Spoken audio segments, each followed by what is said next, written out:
So much JWST news. A planet survives after being eaten by a red giant.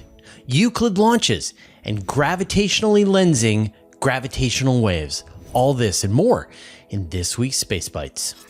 All right, buckle up. We've got a lot of JWST news to get through today. There's been a ton of new stuff that's come out over the last week. So first up, I want to talk about the idea of the cosmic web.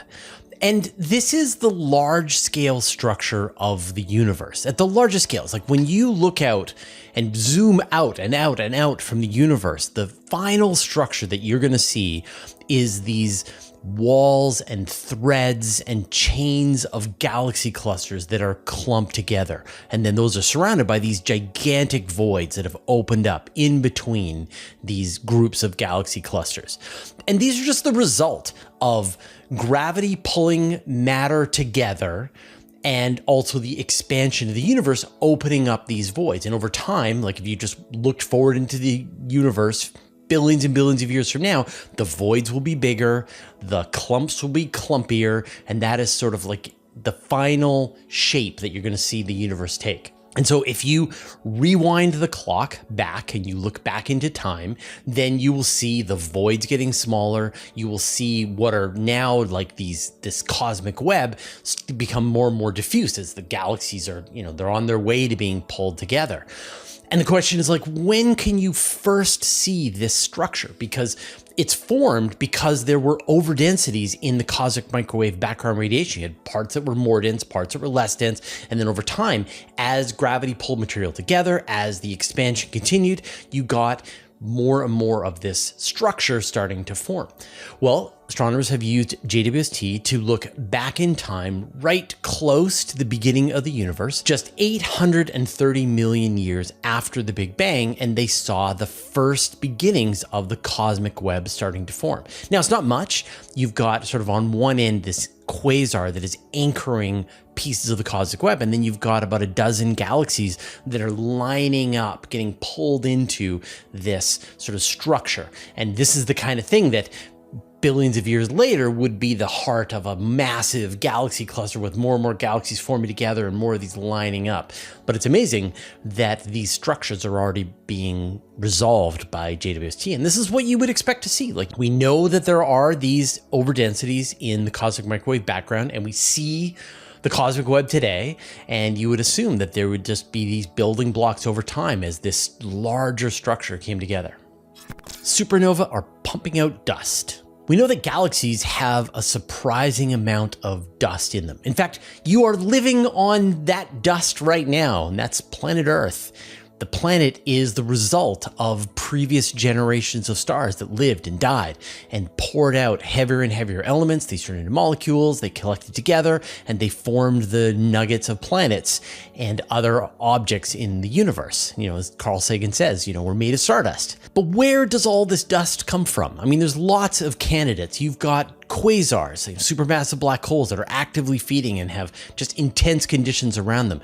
You've got stars that are just like our sun that puff out their outer layers as they die. Supernova, colliding neutron stars. Like, what is the source? And chances are it's most of those things that I just mentioned, but definitely it is supernova contributing a tremendous amount of this dust into the universe. So once again, JWST was used to observe two supernova that went off in a galaxy that's about 22 million light years away. And it was able to measure the amount of dust that was ejected by these supernova and found that it's about 5,000 Earths worth of these heavier materials. And so when you think back to the early universe at the time of the cosmic noon, when the most star formation was going on, the most stars were living and dying, and they were popping off as supernova at an amazing rate, this was contributing a large amount of the dust to these early galaxies. Webb sees the most distant quasar so far. Last week we talked about how JWST has seen a couple of supermassive black holes just about 800 million years after the Big Bang, one of which had already ballooned up to more than 1 billion times the mass of the sun. But what about earlier than that? Well, now astronomers say they've found a quasar, so an actively feeding supermassive black hole, at only 570 million years after the Big Bang. Now, it's not a very heavy quasar. It has merely 9 million times the mass of the sun. And when you compare the supermassive black hole at the heart of the Milky Way, right, 4.1 million times the mass of the sun. So it's double the mass of the Milky Way's black hole. And that is nothing compared to the size that are potentially out there with billions and billions of times the mass of the sun. It's called Sears 1019, and this is part of a new survey that was done that found a bunch more of these quasars and supermassive black holes early on in the universe. And I love this. This is just one of those records that you know is going to be broken. And so just stay tuned. I'm sure when we get to the next round of JWST observations, that record will be broken. It'll get broken again. We got like 25 years of this. Speaking of the next round of JWST observations, we got the announcement that cycle 2 has been worked out and put into the schedule for JWST. Now, the first year of observations of JWST is about to wrap up, and the time was allocated by this group called the Space Telescope Science Institute. They're the same people that allocate the time for the Hubble Space Telescope. And what they do is they just take in an open call for observations from the astronomical community, and then they sit down and figure out which of the ideas are best, which are the highest priorities to use JWST's observing time over the course of the year, and then they allocate their time. They figure out which things are close to each other so you can minimize the movement in between, as well as, you know, we talked about how they're trying to protect the observatory from micrometeorites, so there's certain directions they have to point. There's times of year when certain objects can be seen and which other ones can't, so there's like a lot of moving parts to put together this schedule. They've got about 5,000 hours of prime observing time, and then they've got about another 1,200 hours of parallel time in the general observer program. And so with cycle 2, they have produced the schedule for what JWST is going to be observing over the next year. And it's interesting, right? Because we're now nearing the end of the first year, and as that 1 year deadline accumulates, you're going to see the stuff that was done as part of the proprietary observations now be released into the public. And so all the astronomers are going to be able to start working through this material that was observed 1 year ago. But now the next year's observations have been queued up.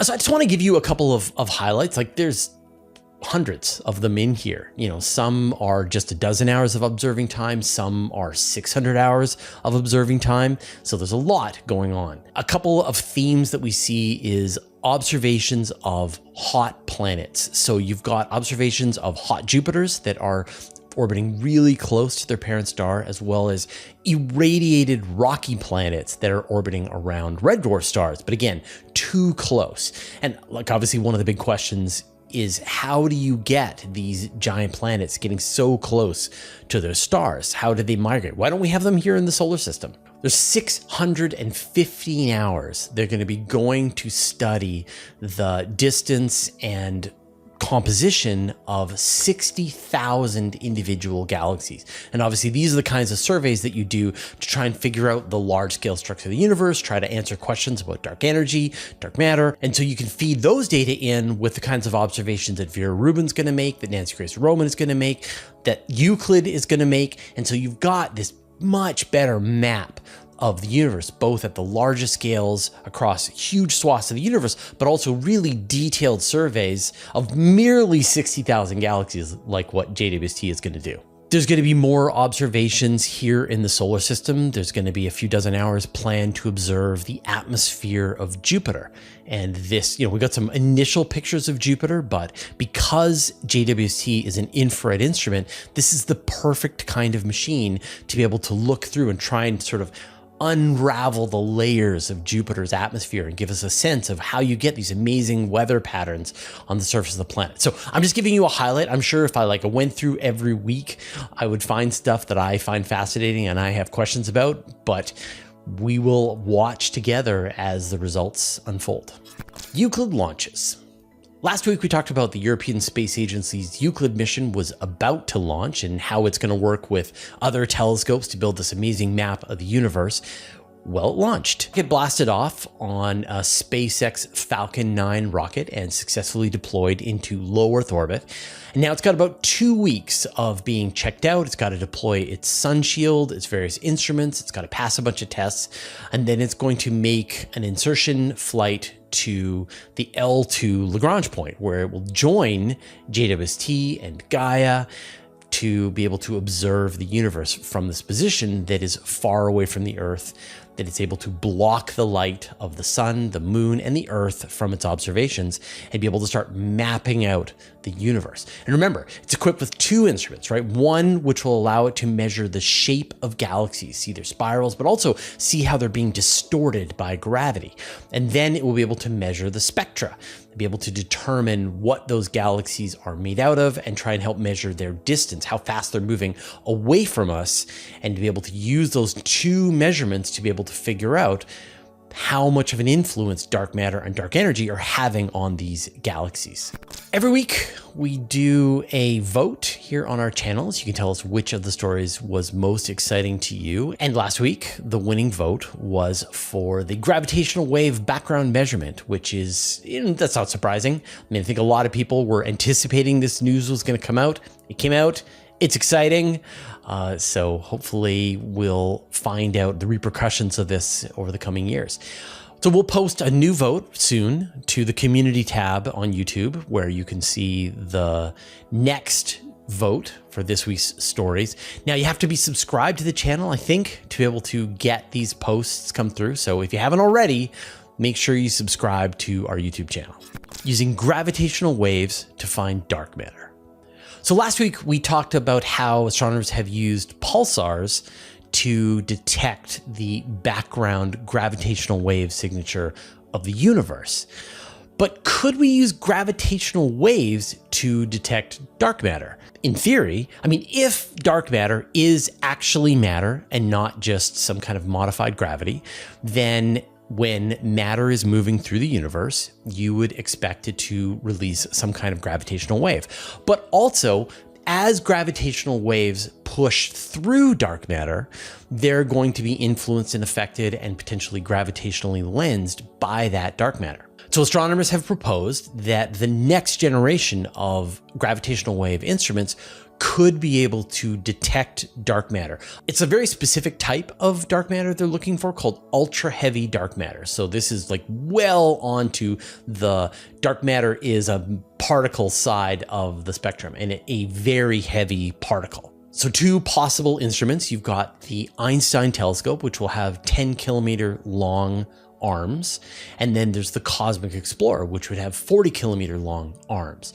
And so probably both of those instruments will come online in the 2030s. And one of the things that they could do is help pin down dark matter. And sometimes, like, if you can't figure out what something is, then at least you can figure out what it isn't. And so there's a certain range of observations that if dark matter doesn't show up within those observations, then you could say, okay, we can rule out this ultra heavy dark matter particle, and that leaves openings for other things like axions or primordial black holes. And if you want to learn more about what dark matter might not be, you can hear this interview that I've done with Dr. Keir Rogers. We talked about axions, as well as like how you can constrain the properties of dark matter, at least to figure out what it isn't. So check out this interview.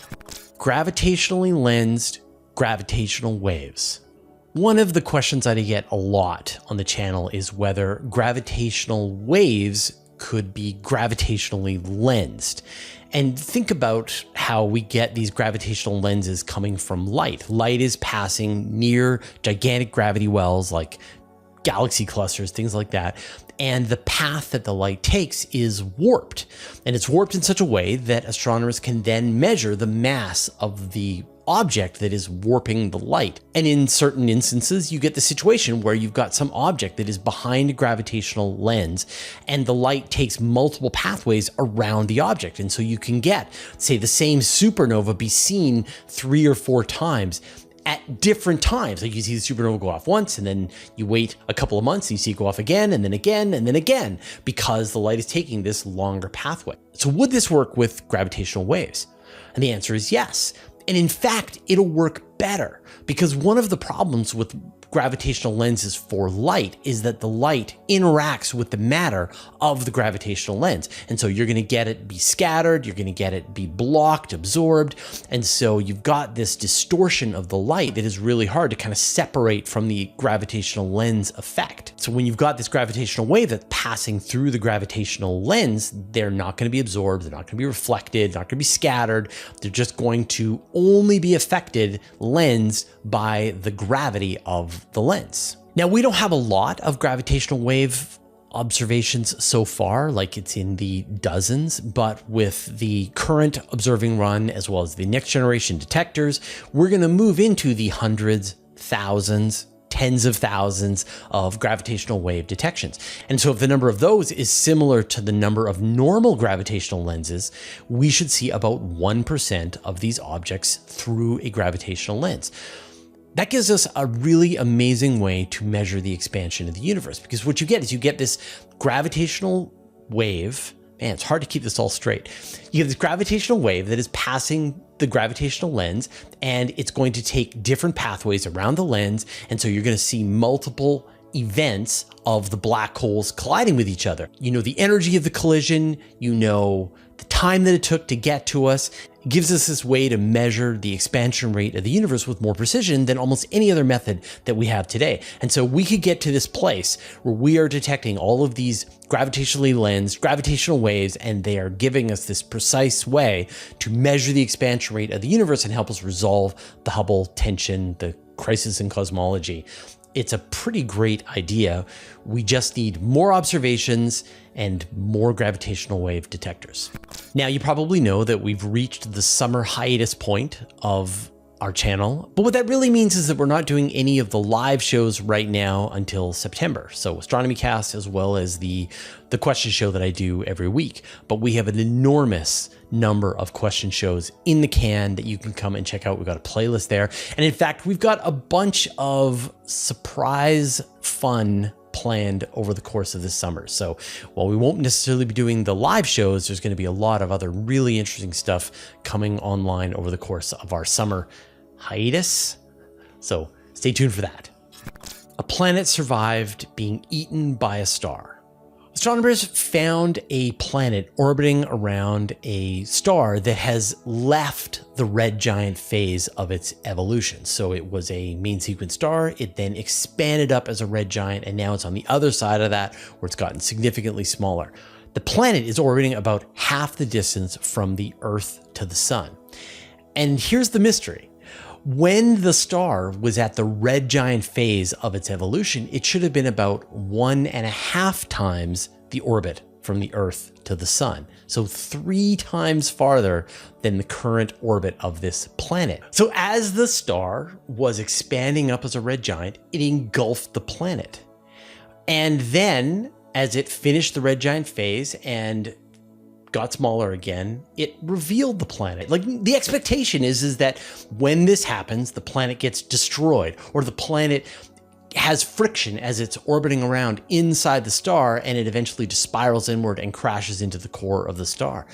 But apparently not. And so, like, does this mean, like, in the far, far future, when our sun expands as a red giant and consumes the orbits of Mercury and Venus and maybe Earth, that our planet will survive going through this red giant phase? Let's hope so. If the entire surface of your planet is superheated and essentially turned into molten rock down to several kilometers, did you survive? Ingenuity went silent for 63 days. Now, a few episodes ago, we talked about how the Ingenuity helicopter went offline for a couple of days, and NASA was very concerned, and after repeated tries, they were able to regain contact with the helicopter. Well, it turns out they've been out of contact with the helicopter for 2 months. What happened was, back in April, the helicopter went on its 52nd mission to explore around the area that the Perseverance rover is at on Mars. We're at the point now where NASA is using Ingenuity as a scout, moving ahead of where Perseverance is to scout out all the terrain so that the astronomers back on Earth can look through all the data and decide where they want Perseverance to go next. So as it completed its flight, it landed on the ground, and it happened to be on the far side of a hill, and it wasn't able to make contact with Perseverance.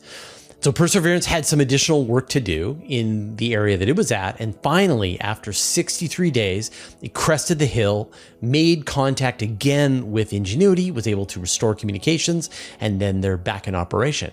But clearly, you got to be careful about where you park your rover and where you park your helicopter so the two can talk to each other. Finally, a donut on Mars. One cool picture that came from the Perseverance rover is this donut-shaped rock on the surface of Mars. And we get rocks like this here on Earth all the time. It happens because you've got like one rock with a other kind of rock inside of it. The erosion from wind or water wears away the rock, and the rock can kind of tumble around inside the bigger rock and sort of sandpaper out a bigger and bigger hole until it eventually falls through. And so that's one explanation, but it's a little weird because there is no water on Mars, and so it would have had to have been wind-based and would have had to have acted for a very long time, and yet the rock wouldn't have been covered by dust. The other possibility is that this is a meteorite, and we've seen meteorites on the surface of Mars several times. It kind of looks like this, sort of sitting out in the middle of nowhere, and it looks like it has some other fragments around it. And as a meteorite is passing through the atmosphere of Mars, it gets superheated, it kind of turn into a bit of a liquid, and you can get strange shapes that actually make it through the atmosphere and land on the surface. So more investigation is needed. It'd be nice to see some close-up analysis of this rock to figure out what it is. Is it a donut-shaped rock that was created that way over billions of years, or did it fall from space? Space donuts. All right, those are all the news stories that we had today. Of course, we will have links in the show notes down below so you can follow the rabbit hole as far as you want to go. You can get even more space news in my weekly email newsletter. I send it out every Friday to more than 60,000 people. I write every word, there are no ads, and it's absolutely free. Subscribe at universetoday.com/newsletter. You can also subscribe to the Universe Today podcast. There you can find an audio version of all of our news, interviews, and Q&As, as well as exclusive content. Subscribe at universetoday.com/podcast or search for Universe Today on Apple Podcasts, Spotify, or wherever you get your podcasts. A huge thanks to everyone who supports us on Patreon and helps us stay independent and keeps ads at a bare minimum. Thanks to all the interplanetary researchers, the interstellar adventurers, and the galaxy wanderers. And a special thanks to Joel Yancey, Antonio Lofilara, Dustin Cable, Just Paul Davis, Vlad Shipplin, Jay Dennis, David Giltonen, Modso, George, Jeremy Mattern, Jordan Young, Tim Whalen, Dave Verbeoff, Andrew Gross, and Josh Schultz, who support us at the Master of the Universe level. All your support means the universe to us. All right, that was all the news that we had today. We'll see you next week.